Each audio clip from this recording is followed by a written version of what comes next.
Son las 10 de la noche y es la hora de opinar. Hoy, junto con Javier Tello, retomaré la discusión que iniciamos el martes sobre el proyecto alternativo de Nación de Morena, presentado por López Obrador hace unos cuantos días. Luego voy a entrevistar a Ricardo Becerra sobre los pleitos internos de la izquierda mexicana. Y finalmente pasaremos al tema que estamos debatiendo a lo largo de esta semana. ¿Se puede entender el triunfo de Trump como parte de un fenómeno global? Quédese aquí en Foro TV, que ya comenzó la hora de opinar.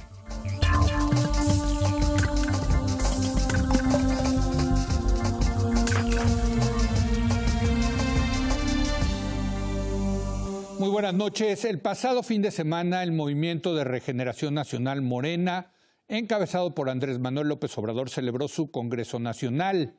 En este evento fueron presentados una serie de lineamientos básicos del proyecto alternativo de Nación para la transformación de México de ganar la presidencia en 2018. El martes, en este espacio, iniciamos un análisis de estos lineamientos, señalando la lógica política desde la perspectiva de Morena de empezar con gran anticipación a presentar los detalles de lo que López Obrador haría de ganar las elecciones presidenciales. Se trata, argumentamos, de calmar a sectores a los que su candidatura pone nervioso, ofreciendo detalles de lo que haría de llegar a Los Pinos.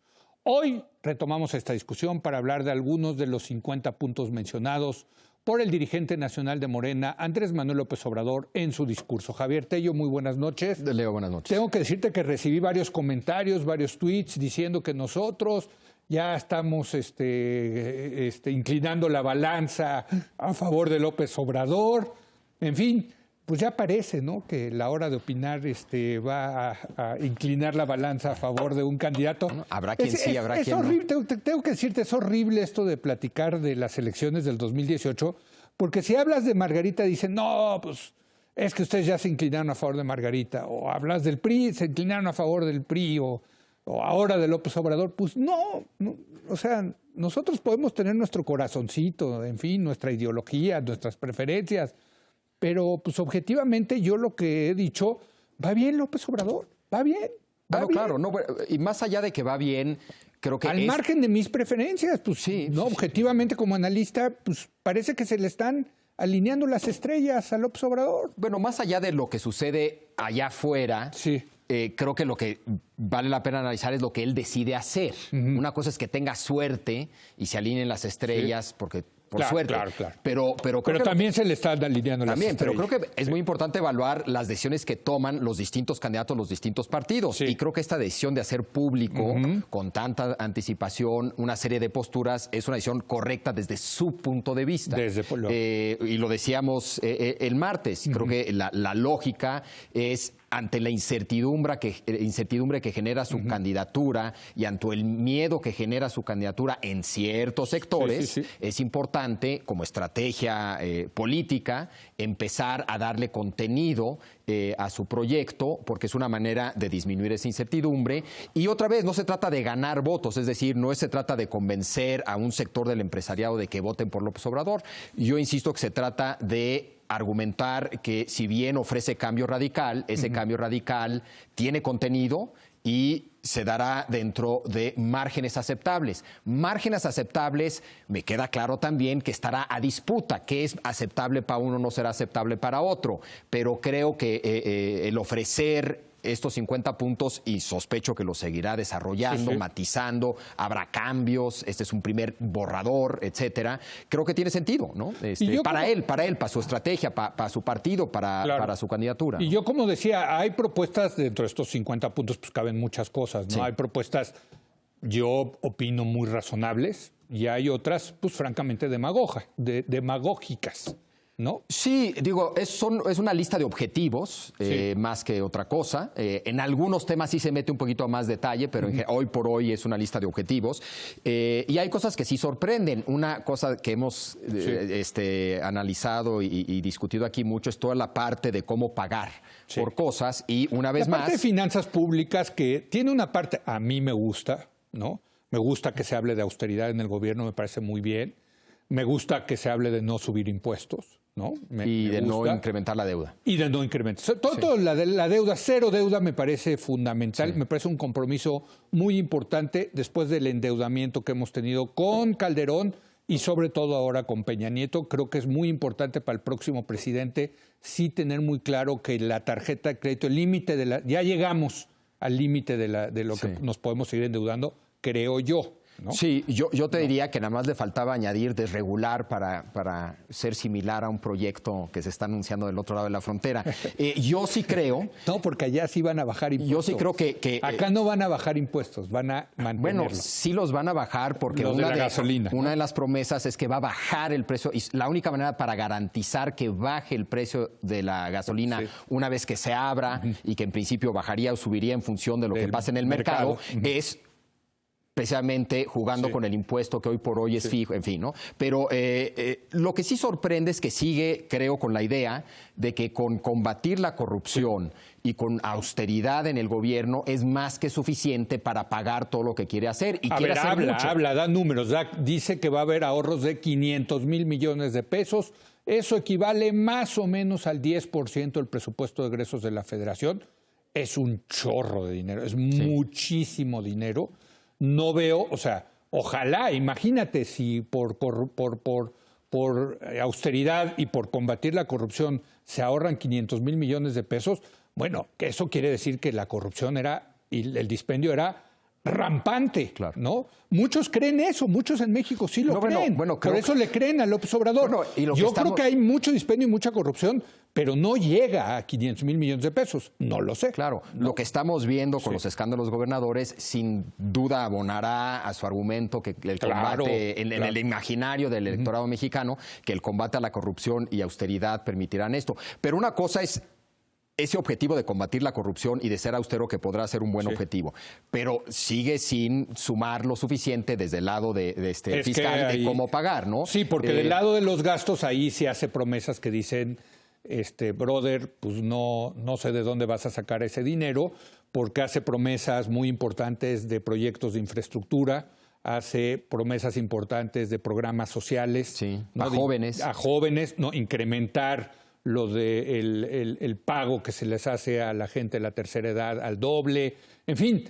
Pero ahí es donde creo que entonces se meten problemas, porque si un mensaje importante era manejo responsable, como les gusta decir a unos de la economía, y lo trata de transmitir a otros diciendo... les gusta el irresponsable, no, por lo que veo. Pero... Lo que pasa es que si la definición de responsable solo es una, y solo puede ser una, y alguien ya decidió cuál es, pues entonces estamos en problemas.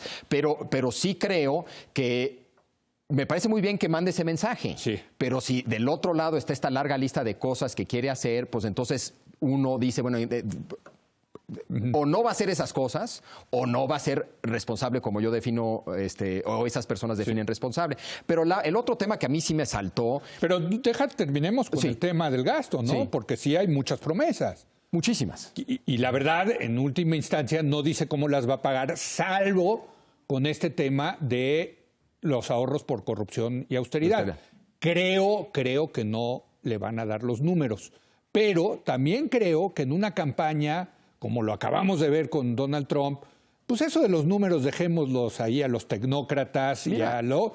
Él está para hablar de otras cosas, para mover emociones, para hablar de esperanza, en fin. Pero eso lo hace... No creo que nadie se vaya a poner a arrastrar el lápiz y decir, oye, pues no te alcanza. Man. Pero otra vez, si el argumento es que esto lo dice no para ganar votos, sino para tranquilizar a ciertos sectores, entonces los numeritos importan. Ya sé que perdió Hillary. Pierde credibilidad, ¿no? Exacto. Ya sé que perdió Hillary, pero Hillary precisamente lo que ofreció fue ese nivel de detalle respecto a cómo iba a pagar todo lo que decía que iba a hacer. Temas de infraestructura, el salario mínimo, muchas de las cosas que dice precisamente López Obrador. Entonces, en ese sentido, yo creo que si está esto dirigido a un cierto público o más técnico o que le genera inseguridad o de plano miedo una victoria de López Obrador, entonces yo creo que esos numeritos importan. Entonces yo creo que... Bueno, ahí es donde el difícil equilibrio de, por un lado, ganar el voto con aquellos que no les importan los números, sino que nada más quieren escuchar que la economía va a crecer, que las inversiones, que va a haber más programas sociales, ¿no? Versus otro, digamos, segmento de la población al que quiere tranquilizar y calmar, ¿no? Claro, pero yo creo que se podría lograr ese equilibrio mejor de lo que hasta ahorita lo está logrando con estos 50 puntos. O sea, creo que la estrategia es la correcta. Sí. Creo que se pudo haber implementado un poquito mejor. En el tema donde sí a mí me brincó, sobre todo porque esto se presenta días después de la victoria de Donald Trump, es su propuesta respecto a la relación bilateral con Estados Unidos. Sí.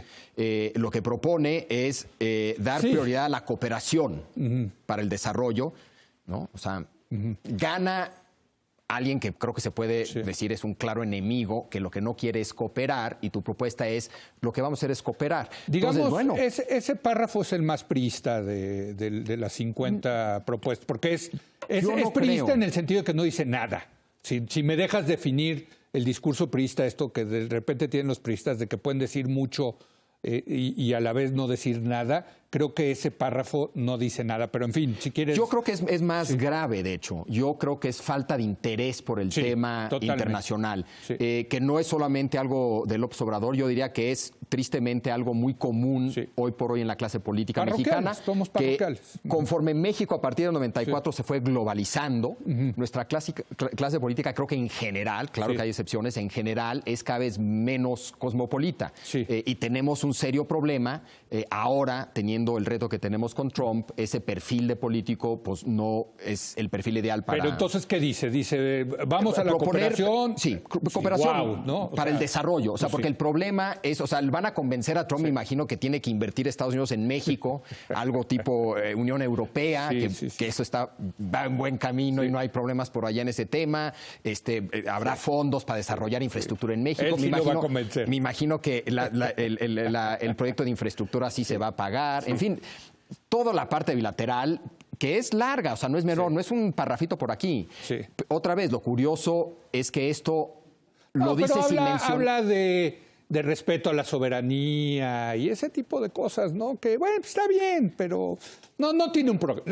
La verdad, en el fondo, si le rascas, no hay proyecto de México, no solamente con Estados Unidos, con el mundo. En los 50 puntos. Sí, pero creo que no puedes decir nada hoy por hoy sobre Estados Unidos. Saca la típica de que América Latina, nos acercaremos a América Latina, bla, bla, bla. Pero creo que después de la victoria de Trump no puedes escribir algo así.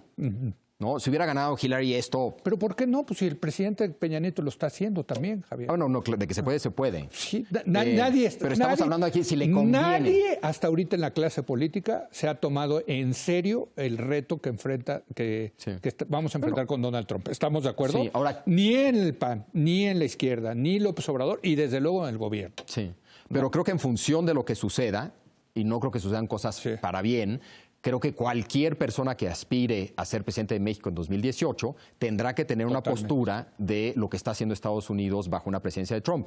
Y no podrá ser una postura así de o abstracta o así de ingenua. Creo que ahí sí, por primera vez en esta elección, el electorado le va a exigir a todos los candidatos un poco de mayor contenido en cuanto a la relación bilateral con Estados Unidos. Nos quedan 3 minutos. En una de esas todo funciona de maravilla y Trump resulta ser gran amigo de México y no será necesario. Pero, no, bueno, ojalá. Pero no dudo. Bueno, en fin. Mira, nos quedan 3 minutos y quiero tocar el tema de las reformas, porque tú y yo hemos tenido esta discusión.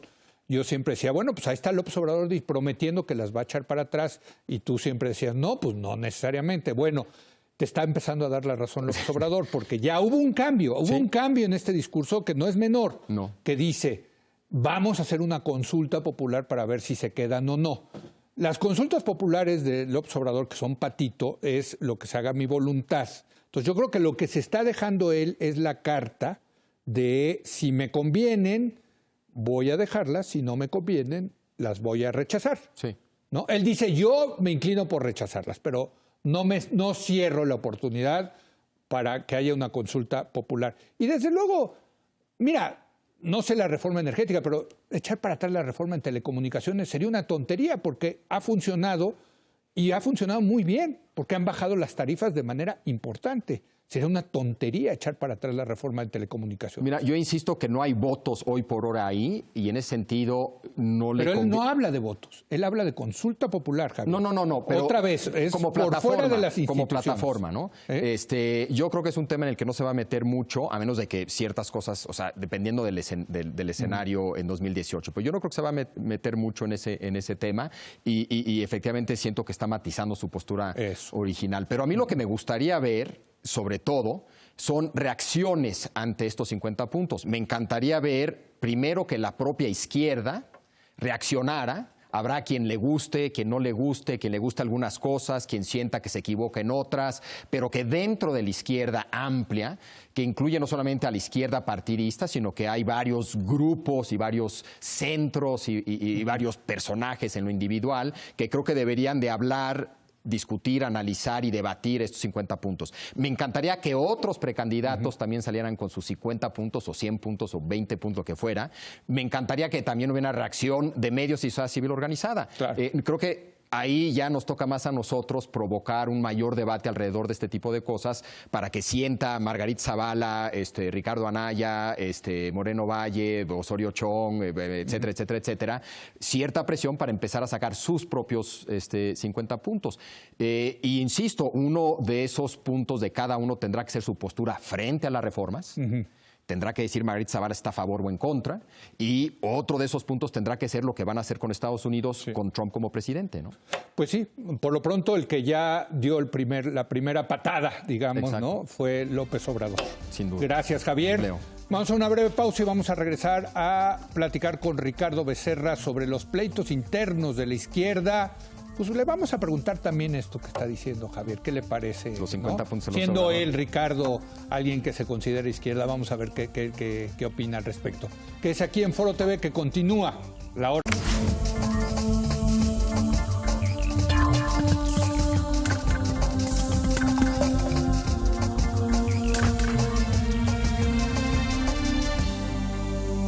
Si bien los pleitos dentro del PAN han dominado las primeras planas, la izquierda no canta mal las rancheras. Para platicar de estos pleitos nos acompaña Ricardo Becerra. Ricardo, ¿cómo estás? Buenas noches. Hola, Leo, muy buenas noches. Bueno, ¿Cómo estás? Y no digo ninguna, no estoy faltando a la confianza al decir que tú te consideras de izquierda. No, al contrario, sí. ¿No? No. O sea, eres orgullosamente de izquierda. Has dicho ¿no? una verdad, sí. Así es. Ahora, dime una cosa, ¿cómo viste, antes de entrar a los pleitos internos, cómo viste estos 50 puntos de López Obrador? Pues es una mezcla un poco extraña. Me gustan muchos de los temas que él ha puesto. Otros no. Sí. Esta apuesta por la austeridad como una obsesión, yo no la comparto, Sí. ¿no?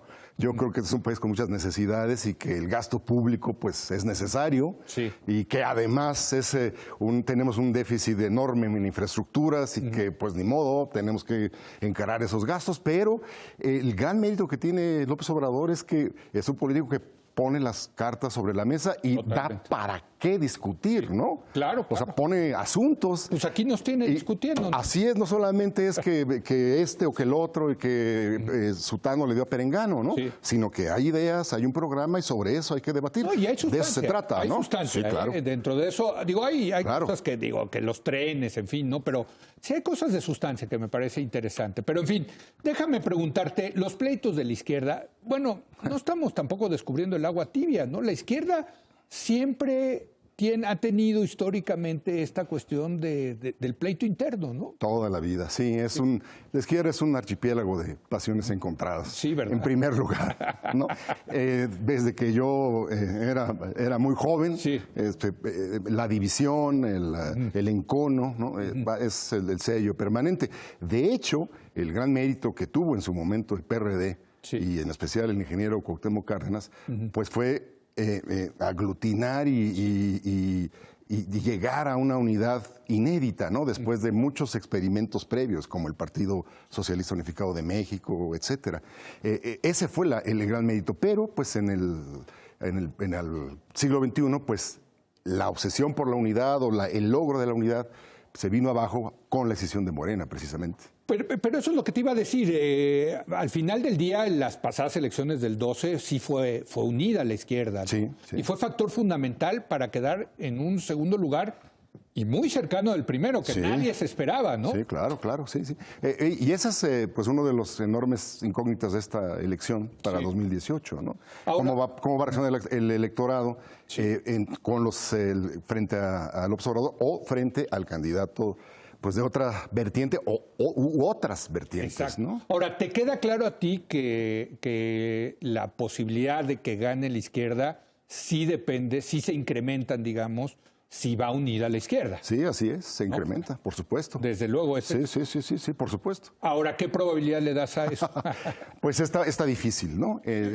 Digamos, las heridas que se dejaron entre el PRD y Morena pues, son muy grandes, son muy profundas. Sí. Se han dicho cosas muy feas, se llevan muy pesado, incluso al interior del PRD, ¿no? Sí. Pero sí es difícil.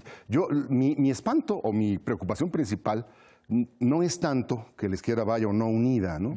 Mi preocupación es que el que gane va a ganar con un cuarto de la votación, ¿no? Sí. Es decir, el escenario más probable, tal y como lo estamos viendo, es una elección que va a fragmentar muchísimo el poder. Así es. Y que el que gane va a tener más rechazos que adhesiones, ¿no? Sí. Va a ganar por 25, 27, 28, o sea, rasgando. Sí, y ese puede ser o López Obrador, o el candidato del PRI, o el candidato del PAN, o un candidato de las izquierdas, ¿no? Así es. Ahora, dime una cosa, ¿el pleito de la izquierda es un pleito ideológico, o es un pleito personal, o son ambos? ¿De qué tipo de pleitos estamos hablando, Ricardo? Bueno, entre el PRD y Morena lo que hay, yo creo que sí es ya un rompimiento de concepción política.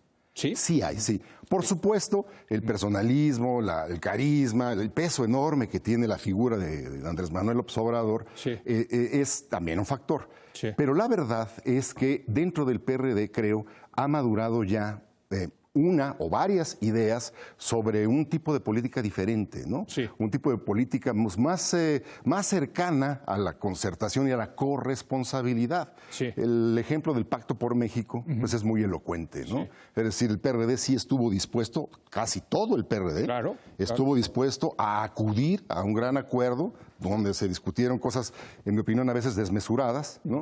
Pero y otras alocadas, como la reforma electoral.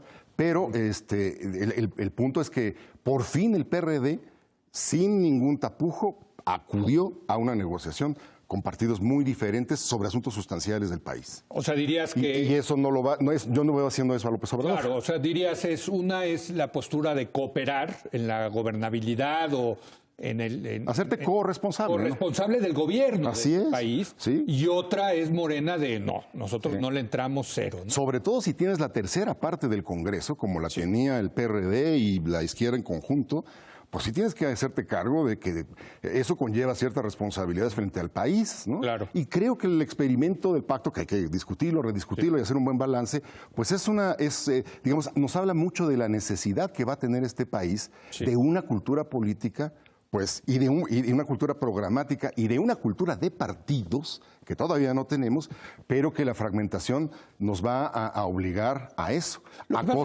Esa cultura, estarás de acuerdo, Ricardo, se da más naturalmente en los sistemas parlamentarios, ¿no? Así es, sí. Donde hay que hacer las alianzas en el Parlamento para formar gobierno. Sí, señor. Aquí en México, de repente pensamos que el presidente lo gana y ya es capaz de hacer todo. Pues no. Bueno, pues ahí están las propuestas y la discusión que se está promoviendo a propósito de los gobiernos de coalición, que ya están en la Constitución, son fruto del Pacto por México. Eso sí obliga o da pie a que un presidente que se dé cuenta que no tiene mayoría y que no tiene una coalición fuerte, pues tenga que ir a negociar al Congreso, ¿no? En mi opinión, el problema político fundamental que se avecina en nuestro país es la fragmentación, ¿no? La enorme fragmentación, y que vamos a necesitar una cultura de coalición para poder llevar a buen puerto el gobierno de este país. En ese sentido, ¿cómo ves las alianzas electorales entre el PAN y el PRD? Que se llaman, hace 6 años, ya más de 6 años, cuando empezaron, que fueron en el 2000... ¿Qué fue? 2006, ¿no? No, 2006 no. 2009. Fueron en el 2009, si no me equivoco, 2008. En fin, se llamaron Contra Natura. Sí. ¿No? Bueno, depende para qué, ¿no? Sí. Es decir, una alianza PAN-PRD o PRD-Morena también puede ser posible, pero lo veo muy difícil. Pero depende para qué. Yo creo que sí hay una agenda común que podríamos resumir en tres grandes temas. Derechos humanos en México, es decir, el problema de la seguridad y la violencia. Anticorrupción, creo que eso es un tema toral de la vida mexicana, y desigualdad. creo que en esos 3 temas, el PAN y el PRD pueden articular una buena agenda para ofrecer al país. Y desde luego ganarle al PRI, ¿no? Claro, claro. Por cierto, fueron 2010, ya me acordé, las alianzas. Sí. Y bueno, la idea es 2017 ganarle al PRI en el Estado de México, ¿no? sí. Y ir fraguando una posible alianza electoral rumbo al 18, ¿no? Sí, yo pondré por delante el para qué, ¿no? Sí, claro. Y no claro. quiero escaparme de... Sí. A mí no me espanta que el PRD pudiera tener una coalición con el PAN en el Estado de México o donde sea. De hecho, ya las tuvieron. Sí. Pero me importa mucho más el para qué. Pero dadas las condiciones del país tan desestructurado, tan desfigurado como lo tenemos hoy, creo que sí hay una vertientes de agenda que pudieran darle sentido a esa gran coalición PAN-PRD. Ahora, dime una cosa, dentro del PRD también, hijo, mano, ya es difícil ver lo de las tribus, quién está con quién. Trata de explicarnos un poco qué está pasando dentro del PRD. Acabamos de ver esta semana que Graco Ramírez, el gobernador de Morelos, junto con Silvano Aureolas, el de Michoacán, Arturo Núñez. Arturo Núñez de Tabasco, hasta se llevaron al de Quintana Roo, diciendo debe haber piso parejo, no invitando a Mancera, en fin. Parecen panistas, mano, los perredistas. No. En ese sentido, ¿no? Sí, me parece que ya había un poco de civilización, pero no. El PRD, pues es desde, lo recordarás, desde su fundación en 1989, una insufrible vida interna, tiene una insufrible vida interna, y esto pues es, polvos de aquellos lodos, ¿no? Están en su derecho, digo yo, los gobernadores de exigir piso parejo, pero pues hay una realidad, ¿no? El jefe de gobierno pues es naturalmente el segundo hombre político más importante del país. Desde luego. Sí, el que gobierna la Ciudad de México pues tiene enorme exposición pública, tiene enormes problemas, también tiene enormes iniciativas y tiene mucho impacto lo que haga. Entonces, esto que Timothy Garton Ash llama el prejuicio de la equidad, ¿no? Es decir, pues que tú exiges equidad en unas condiciones pues que son imposibles, ¿no? Pero a ustedes les encanta. No, la izquierda habla de eso. No. Equidad, sobre todo en la parte electoral. Los socialdemócratas no tanto, pero sí se exagera, ¿no? Sí se exagera. Bueno, ¿qué me puedes decir a mí? Por ejemplo, por decirlo, el gobernador, para no poner un nombre, el gobernador de Baja California Sur, pues no va a tener la misma exposición y el mismo peso político que pues el jefe de gobierno de la Ciudad de México. Claro. Y la verdad es que pues el jefe de gobierno, con todos los problemas que ha tenido, es muy difícil gobernar esta ciudad, ha tenido tinos fundamentales, como el asunto del salario mínimo, ¿no? Luego, que parece que por fin va a... Ya viste que los empresarios... Ya, lo están empujando. Y ese sí que es un logro histórico. Sí, totalmente. ¿no? Es decir, si se logra que el salario mínimo suba a la canasta alimentaria, es decir, al nivel de la canasta alimentaria, para que la gente pueda comer con su salario, 89 pesos es la línea, pues rompes una trayectoria de deterioro del poder adquisitivo de 35 años. Y bueno, pues con ese mérito, pues ¿cómo no va a ser importante el doctor Mancera, no? No, y hay que decirlo, y cuando vino Salomón Chertoriski a explicarlo acá, yo decía, y estoy convencido de que ese es el tipo de temas que tiene que tomar la izquierda, ¿no? O sea, finalmente la izquierda, al margen de sus pleitos internos, personales, etcétera, como tú dices, la parte programática es lo que la gente quiere al final del día. Bueno, ¿y tú cómo me vas a beneficiar? Así es. Y creo que el tino de la propuesta del doctor Mancera y la promoción que ha hecho Salomón Chertorivsky es pues que nos han agitado, nos han echado en los ojos que, hay problemas en el Estado, muchísimos, pero también hay un mercado enfermo en la economía mexicana, ¿no? Un mercado que produce pobres extremos. Es decir, que una persona que trabaja sus 8 horas, ¿no? Pues no le alcanza para comer. No en vano, México es el país en el que las personas trabajan más horas. Pues trabajan más horas porque no les alcanza con las 8. O porque son muy improductivos, dirían los neoliberales. Pues sí, pero por ejemplo, a mí me gustó mucho una declaración de Luis de la Calle, en el que decía... Lo acabo de ver, en el cual decía, nos tienen miedo por competitivos. Yo estoy totalmente de acuerdo, ¿no? Nos tienen miedo porque en Estados Unidos. Claro. Desde luego. Es muy productivo y es muy notable, por ejemplo, pues la disparidad salarial, que es artificial, porque aquí han decretado hacia abajo los salarios, que el mismo trabajador... ¿Quién sabe? ¿Quién sabe si le dejaras al mercado, a las fuerzas del libre mercado, los salarios, quién sabe dónde están? No. Sí, No sí sé. necesitamos la institución de salario mínimo, porque hay un poder monopsónico. Es decir, perdón por la palabrota, ¿no? Es decir, hay un poder de contrato y de despido que tiene el empresario, ¿no? Y en una sociedad y en una economía con tan pocos sindicatos, es más, con sindicatos que incluso se expresaron en contra del aumento del salario mínimo increíble. en 2014. Increíble. Bueno, pues entonces sí necesitas una institución general que te ponga el piso un poquito más parejo, ahí sí. Bueno, ahora estás sacando otro tema que me parece muy interesante para la izquierda, que es su relación con los sindicatos. Sí, señor. ¿No? Sí. O sea, la izquierda finalmente, a nivel mundial, tú lo sabes bien, siendo socialdemócrata, pues su gran base electoral eran los sindicatos. Sí.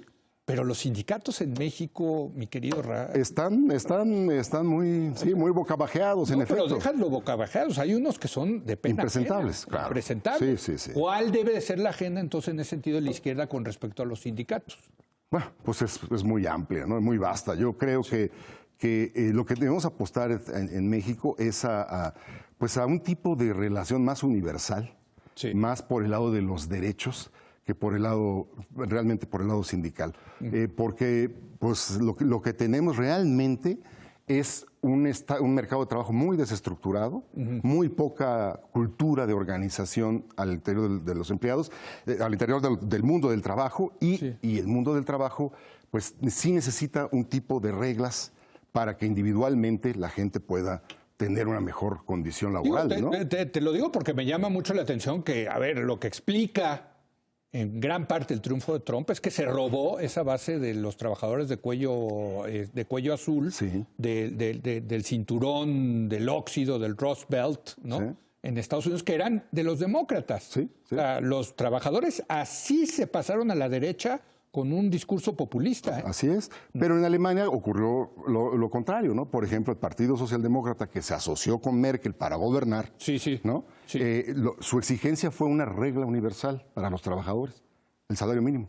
Por cierto, 8 euros la hora, ¿no? Bueno, en Alemania. Alemania, ¿no? Por eso. Es el país más productivo. Sí, claro. de los más Y muy productivos de industrial, ¿no? Sí. Y muy industrial. Pero vamos, como está el mundo, con la desestructuración de los mercados laborales, Sí. la verdad es que lo que requerimos más bien son reglas de carácter general, derechos universales, más que pues pensar en el viejo mundo corporativo Pero o lo sindical, que estás diciendo ¿no? sí es realmente, vaya, te diría, no quisiera usar la palabra revolucionario, pero sí es un gran cambio Sí. de cómo pensaba la izquierda antes, Claro, ¿no? claro. Bueno, pero pues han pasado muchas cosas, ¿no? Y, Claro. especialmente pues es la influencia de la escuela de Turín, Bobbio, Serrajoli, y el derecho del más débil, ¿no? Que es lo que dicen los italianos. Porque en efecto lo que está ocurriendo es que un mundo muy inhóspito, muy inseguro, ¿no? Con ¿cómo decir? Muy desarticulado. Sí. Y la visión de poder volver a reorganizar a los trabajadores en torno a sus propios gremios corporativos, pues es cada vez más difícil por este tipo de relaciones que existen hoy. Así que más nos vale pensar en derechos de tipo universal. Bueno, déjame, porque me queda un par de minutos, Sí. ir concluyendo esta discusión. ¿Qué va a pasar con la izquierda mexicana, Ricardo? A ver, ¿cómo lo estás visualizando rumbo al 2018? Bueno, yo la veo yo creo que va a haber dos polos. ¿Tú ¿no? crees que sí? Sí, No sí. se van a unir. Yo creo que Morena y el PRD va a ser muy difícil que se unan. Espero que haya intentos de acercamiento serio. Va a estar muy determinado por lo que ocurra en el Estado de México, Sí. y vivirá poco el que no lo vea. El 20 de diciembre tienen que definir si van con un solo candidato, el PRD, el Hacia allá PAN. van, ¿eh? Sí. Yo veo las conversaciones ahí muy aceleradas. Sí. Si la señora Delfina va a depender mucho del Estado de lo del Estado de México. Claro. Hubo dedazo de Obrador. Así es. Entonces, creo que el Estado de México es el gran laboratorio de lo que va a ocurrir en el 2018. Hay que esperar qué es lo que va a pasar ahí, pero lo más probable, en efecto, es que el PRD va por un lado y Morena por el otro. Esto no quiere decir que esté condenada necesariamente la izquierda a fracasar En el 18. en el 18 por la fragmentación de la votación. Claro. Es decir, estamos previendo que haya independientes, ¿no? Va a haber un candidato del EZLN, por lo que se ha declarado, eso algo ¿no? de votos quitará. PAN, PRI, otros son 4, Morena 5 y la coalición de la izquierda que no es morenista. El cuarto polo le están Exactamente, el ahora, cuarto ¿no? polo, como le dicen, sí. Entonces, pues sí, es un experimento interesante, pero insisto, lo más importante creo es empezar una conversación sobre lo que significa el gobierno de coalición y los programas, es decir, los para qué de esas coaliciones. Bueno, y la parte programática, donde yo sé que el instituto que tú diriges, el Instituto de Estudios para la Transición a la Democracia. Democrática, sí. Exacto, está ya trabajando en varios documentos, ya lleva muchos documentos hablando de estos temas. Acaban de sacar uno sobre el tema de Trump, sí, ¿no? Sí, por cierto. Digo, sí. y pues yo creo que hay que hablar de las ideas. Yo, pues bienvenido a platicar con Ricardo y enfrentarme a Ricardo con todas estas políticas públicas que propone la izquierda, algunas de ellas con mucho gusto equivocadas, ¿no? pero las platicaremos en su momento. Ojalá, Leo. Gracias, Ricardo. Que estés muy bien. Gracias. Hacemos una breve pausa. Regresamos a debatir el tema de la semana.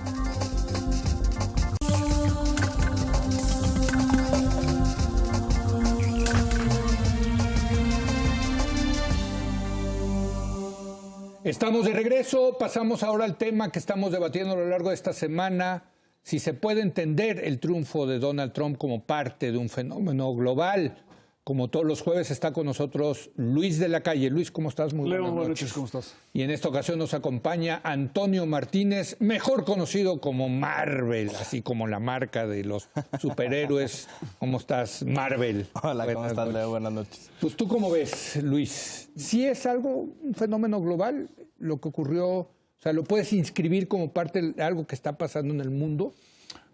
Está pasando por lo menos en alguna parte del mundo. Sí. Y está pasando en el mundo occidental, por lo menos. Quizá también en otros lugares. Pero aquí lo que es noticia es que sea en el mundo occidental.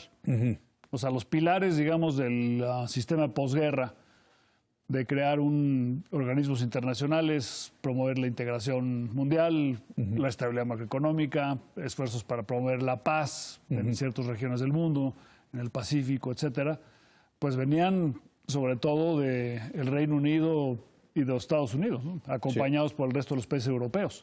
Y es precisamente en estos países, que eran los que durante décadas le insistieron a América Latina, a Asia, después a África, que nos abriéramos, que tuviéramos economías estables, que apostáramos por finanzas públicas sólidas.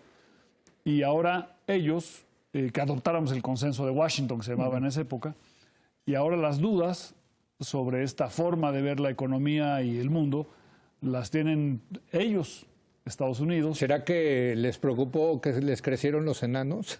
Déjame ponerlo así. Es una expresión espantosa, pero... No, eso es parte o sea, digamos, la irrupción de China en el escenario internacional, por su tamaño, tiene implicaciones muy importantes y es parte de la explicación. Pero yo creo que hay explicaciones que son más de estas propias economías, y de que es una cosa muy distinta a recetar a otros hacer cosas que a recetártela a ti mismo cuando tienes que tomarte la medicina tú. Entonces no es lo mismo decir, oye, tienes un problema macroeconómico, baja tu déficit, sube tu tasa de interés. Cuando yo tengo un problema macroeconómico, yo receto al revés. Yo incremento mi déficit y bajo mi tasa de interés. Cuando a todo el mundo el Fondo Monetario Internacional nos recetó exactamente la medicina inversa. Claro. Entonces, lo que ha cambiado es la posición. Y bueno, yo creo que hay dos cambios que son fundamentales para explicar esto.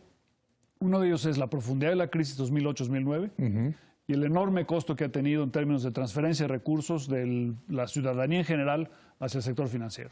Total, hacia los ricos. Al sector financiero, donde están además los ricos. Claro. O sea, no solamente salvar a los bancos, sino salvar a los banqueros y a los accionistas y a los... y esta es probablemente la transferencia más grande de la historia. Sí, y por lo menos la historia reciente. Lo paradójico es que uno de esos beneficiarios sea hoy el presidente de Estados Unidos. Por supuesto, ¿no? O sea, beneficiarios de la ola que creó la crisis en el mundo de las bienes raíces y luego de la ola del rescate. Del rescate, así es. Y el otro punto muy importante es el envejecimiento de la población en Europa y en Estados Unidos. Porque el envejecimiento de la población naturalmente hace que te conviertas en más adverso al riesgo y que sobreestimes los riesgos. Si tú le preguntas a una persona mayor de 50 años por la tasa de desempleo, te va a dar un número más alto que si le preguntas lo mismo al resto de la población, por razones naturales, es lógico y es entendible. Entonces estas sociedades han visto sufrir una crisis muy importante a la que no estaban acostumbrados desde hace 70 años y el envejecimiento de la población. Entonces la conjunción de esas dos variables es lo que explica el fenómeno que vemos hoy en día de un rechazo antisistémico. Digamos, quizá lo que se parece más en los distintos países es que hay un rechazo a los gobiernos, a los sistemas y a las élites. Marvel. De acuerdo, me parece que es un tema global.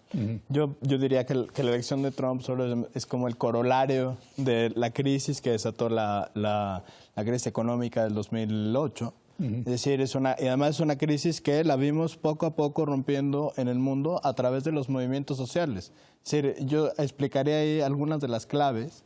Cuando, por ejemplo, el Comité Invisible llama al siglo XXI como el siglo de la insurrección, vimos como a partir de ese quiebre, vimos Occupy Wall Street, vimos la primavera árabe, vimos las plazas en Europa ocupadas, vimos Grecia. Es decir, se fue rompiendo poco a poco ese consenso democrático y me parece que, digamos, lo que nos pone a pensar, yo pienso que sí, efectivamente en Europa, ahora lo vemos en Estados Unidos, lo vimos claramente con el tema de Brexit, que hay como ciertos perdedores de un cierto tipo de política que, digamos, se rebelan frente al orden establecido de manera conservadora, digamos, de manera como añorando ese pasado aparentemente dorado, o también creo de manera radical, es decir, quienes no participan, pues de cierta manera están participando en otros lugares y eso ahorita me gustaría abundar al respecto. Y por el otro lado vemos que también en los países en desarrollo también está pegando esta ruptura del sistema. Lo vemos en el golpe constitucional en Brasil, lo vemos en Egipto, lo vemos en Turquía. Es decir, se está rompiendo todo este consenso, por un lado, digamos, eso es una parte grande. Y por otro, creo que hay también una movilización del discurso a nivel internacional en el que tendríamos que reparar acerca de por qué moviliza un discurso abiertamente xenófobo, racista, o sea, esa aparente dicotomía entre el populismo de derecha y el discurso anti-inmigrante o xenófobo, pues yo no creo que sea una dicotomía, yo creo que más bien es un complemento. Llevan bien. Claro, y cómo se está movilizando, es decir, si uno piensa en los sistemas de libertad de expresión, y aquí pues ni modo me sale el abogado, son tan distintos de Europa y Estados Unidos. O sea, aquí está proscrito el discurso de odio, negacionista, etcétera, y aquí está permitido pues la marcha del Ku Klux Klan y de los nazis y todo. Incluso en esas reglas tan opuestas, los nacionalismos y ciertos discursos que digamos que abrevan de ahí están ya otra vez en la conversación pública de ambos polos. Déjame preguntarte en ese sentido un tema que tú has tratado, que es el tema de las nuevas tecnologías de información, el tema del Internet, las redes sociales. ¿Qué papel juegan en estos nuevos fenómenos, no? Ya Fox News ni siquiera es Fox News, es el Breitbart, claro, sitio todavía más de derecha, ¿no? Steve Bannon acusando a Fox News de que ya es el centro, ¿no? O sea, este tipo de nuevos medios de comunicación han polarizado el debate político, mucho más de lo que era. Bueno, desde luego, hay que pensar la objetividad mediática como un invento del siglo XX y como un invento comercial en general. Pero digamos, las redes sociales, hoy, particularmente Facebook fue como el primer atacado de ahí por las noticias falsas, por un lado, y por el otro lado, el efecto de las burbujas de opinión. Me parece que efectivamente lo que estamos viendo, que es también una pérdida, en cierto sentido, que haya ganado Trump es una pérdida del sistema mediático, digamos, mainstream, por una razón muy simple. Facebook no es ya, o no tendría que repensarse como, y le están exigiendo que se repiense como un monopolio mediático, porque dicen, usted, señor Zuckerberg, no es lo que dice que es. Dice, nosotros somos un contenedor de opiniones de quienes están suscritos a esta red social. Somos un ámbito privado. Y en ese ámbito privado a mí me preocupan dos cosas. Uno, que el señor Zuckerberg es como árbitro de derechos. Es decir, lo que puedes hacer ahí... Pero lo que pasa es que... nada más, termino. Si Facebook dice, sí soy un medio, entonces el medio más grande que hemos conocido en la historia de la humanidad. Y ya no tendría comparación ni con el New York Times y tendría que empezar a editar absolutamente todo lo que pasa en Facebook. Bueno, pero es que... Y por el otro lado... Con Facebook, con Twitter, todos estos sitios de Internet, lo que estamos viendo, Luis, es que se pueden propagar una serie de mentiras que se cree la gente. Pero por otro lado... Del Brexit, ¿cuántas mentiras se dijeron? Muchísimas. ¿Cuántas mentiras dijo el señor Trump ahorita en las... Te voy a dar dos datos de esos. Los tweets, por ejemplo, más retuiteados tanto de Clinton, bueno, sobre todo de Clinton, que hablaba específicamente todo el tiempo de política pública y de datos, etcétera. Sus dos tweets más retuiteados son aquellos donde se estaba peleando con algún otro político. Pues es decir, la gente estaba esperando absolutamente eso. Pero por otro, nada más termino. Esos también son plataformas. Facebook ayudó a inscribir a votarse a 2 millones de personas y Twitter a otro tanto. Es decir, también son plataformas que sirven para otra cosa que para propagar mentiras. Y entonces... si no pensamos su papel central como en la nueva discusión pública, no solamente de los medios, sino como el nuevo modelo de democracia, si no los tomamos en cuenta, pues vamos a estar del lado equivocado. La polarización es una de las explicaciones más importantes también de este fenómeno, ¿no? Además de las que mencionábamos de la crisis y la edad de las personas.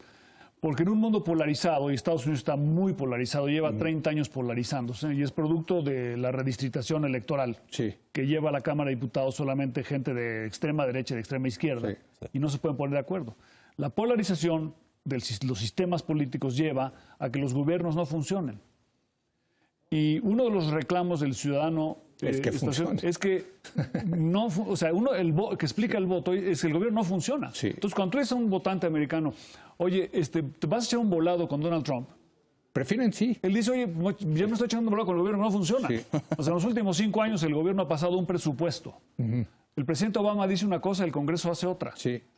Y no se pueden poner de acuerdo. Pero ¿estás de acuerdo que estas plataformas, nuevas plataformas mediáticas, contribuyen a eso? Contribuyen, pero son también muchísimo. Es una causa de los dos. Exacto. El problema es que cada quien ve cada quien lee su propio periódico. Entonces, lo único que hace la gente es reafirmar sus propios prejuicios. Entonces, dos personas ven el mismo debate y tienen una lectura completamente distinta. Absolutamente. Y luego escuchan a los comentaristas que a ellos les gusta, que nada más reafirman y entresacan lo que le gustó a esa persona. Entonces, es muy difícil convencerlos. Yo creo que ahí los medios tiene una enorme responsabilidad fiduciaria con la sociedad de hacer las cosas bien. Los medios tradicionales. Los medios todos. Es que ahí cómo le pides a un sitio que tiene 100,000 Pero a través de la competencia. O sea, lo que tienes que hacer es proveer buen contenido. Los medios crearon a Donald Trump. Ahora se quejan los medios de Donald Trump. Ellos lo crearon a Donald Trump. Totalmente. De la misma manera que Miguel Ángel crearon el Brexit. De la misma manera que tiene posibilidades Miguel Ángel Mancera, porque está en el DF, o en la Ciudad de México, le gusta decir. Si fuera el alcalde de Los Cabos, no tendría ninguna posibilidad. Y tiene posibilidades porque aquí están los medios. Y son los medios los que crean a Donald Trump. Entonces ahora se quejan los medios de que crearon ellos un monstruo. Ellos lo crearon. Y lo que se hizo en Estados Unidos en términos de darle el tiempo y la cobertura a Donald Trump, en la mayoría de las democracias hubiera sido ilegal. No, bueno, pero pues es que daba la nota, mi querido Luis. Pero los medios era sabrosísimo como producto, el espectáculo de este. Pero hay una obligación fiduciaria, yo creo, de tener programas de televisión, de radio, de informativos y de que el contenido, y convencer a los ciudadanos de que el contenido y lo que uno dice es importante. Yo creo que los medios hemos fallado porque nosotros participamos en ello. En hacer esta labor de explicar a las personas lo que es importante y tratar de ganar el debate de las ideas. A Donald Trump, México lo va a ganar en el fondo si hacemos una negociación o una conversación, lo que se quiera llamarle, con Estados Unidos, a través de las ideas y no de apelar a su ego, que es lo que los hicieron los medios durante tantos meses. Además, no sé si el tema de la competencia en los medios, en Internet particularmente, sea suficiente respuesta. En general estoy de acuerdo, pero no sé si es suficiente respuesta. Internet en general es como una máquina de monopolios naturales. ¿Quién le podría ganar a Facebook o a Google? Es decir, tendrías que tener de entrada los mismos usuarios y uno más para poderle dar competencia. Y por el otro lado, el modelo de los medios... ¿Te puedo hacer una pregunta, Maribel? Perdón, sí. Porque sí. Es que a mí de repente mis hijos me llegan con unas noticias. Oye, pa, ¿ya viste que esto...? Las noticias falsas. O sea, no es cierto. ¿De dónde lo sacaste? De Facebook. De Facebook. Bueno, pero ¿cómo un chavo de 16 años va a tener el criterio para saber que algo es verdad o mentira? Pero, por ejemplo, no leen el periódico, Maribel. De nuevo, si a Facebook lo vemos como un contenedor de contenido, como dice Mark Zuckerberg, que es. ¿Sabes que la mayoría de las noticias falsas alrededor de Donald Trump se hicieron por adolescentes en Macedonia? Sí, en Europa, que ganaban $20,000 al mes. Pero el tema es el modelo de negocios de medios en Internet, que es todo a través del clic y de la publicidad. En realidad, si cambiamos eso, si se rompe ese modelo de financiamiento de medios digitales, entonces sí, pues ya no ganan y entonces el adolescente en Macedonia ya no puede hacer, ya no es rentable que haga fake news todo el tiempo. Pero de eso no va a pasar. No va a pasar, No va a pasar, o sea, eso no lo podemos creer. Pero eso no explica la elección de Estados Unidos. No. O sea, explica una parte. Explica una parte. Yo creo que sí explica una parte, sí. Pero no explica el fondo más importante. Porque si tú ves las encuestas de opinión de salida, el voto fue súper estable. Sí. Súper estable en Estados Unidos. Lo que sucedió es que Hillary Clinton perdió 4 millones de votos. Y los jóvenes, los que están más en Facebook y en no salieron a votar. Y si los jóvenes quieren no ser responsables del futuro, porque ellos lo van a pagar, tienen que votar.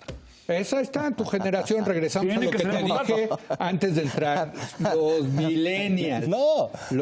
¿Sabes que el otro día fui a una presentación de cómo, de lo que quieren los millennials en su trabajo? ¿Tú sabías que hay seguros para mascotas?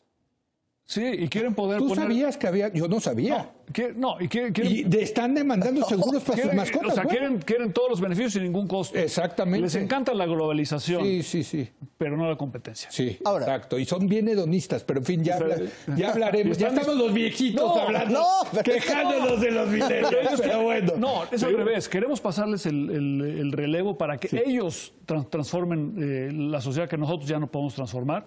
Y ellos tienen que asumir la responsabilidad de hacerlo. Sí. Porque si no salen a votar, obtienen Brexit. Pero, si no salen a votar, pero están tuiteando y facebookeando. Y poniendo láseres en las caras de los jugadores sin decir nada. Sí. O sea, ya un último, porque no tenemos lo que quiero decir es te que... atacamos. No. En general me parece que, si bien no va a pasar lo de los medios, sí nos tiene que obligar a repensarlo, porque es algo concreto que sucedió. Y la otra que hay que repensar es exactamente la globalidad. Es decir, ¿qué tipo de globalidad es la que están apostando los estados y las economías? Y por el otro lado, yo decía ya como más radicalmente en un artículo, pensar la democracia sin Estado. Es decir, pensar nuestras propias instituciones de nuevo.